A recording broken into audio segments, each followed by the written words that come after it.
আজকে আমরা এবং ইকোনমিকের সঙ্গে ইকোনমিকের বাচ্চাদের সঙ্গে সুমন মুখোপাধ্যায় দলের নির্দেশক, তার তত্ত্বাবধানে আমি, সৌমিতা বিশ্বাস এবং অতুল রায় বাচ্চাদের সঙ্গে আজকে আমরা কর্মশালা করলাম। সুকুমার রায়ের মতবর্ণ অবলম্বন করে ওরা খানিকটা অভিনয় করলো, খানিকটা এক্সারসাইজ করলো। এটা একটা শুরু। এরপর থেকে একটা প্রযোজনা যদি করা যায় পরবর্তী সময়, ওরাই আবার আসবে, সৌমিতা অতুল, আমিও আসবো, সমস্ত আছেনই। আমরা একটা বড় প্রযোজনা করব। খুব ভালো লাগলো। রবিবারের সকালটা চমৎকার কাটলো। আসবার পথেই বৃষ্টি নেমেছিল। কর্মশালা শুরু হওয়ার আগে প্রচণ্ড বজ্রপাতও হলো। ফলে একটা বলা যেতে পারে যে দৈব বাণী আর কি, দৈব আহ্বান এলো।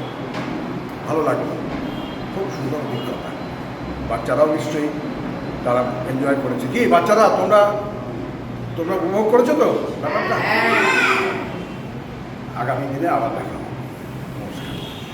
আমি শেখর সমাদ্দার, আবাস দক্ষিণ কলকাতা দলের সভাপতি এবং নির্দেশক, এবং নাটক লিখি, একটা নাটক লিখে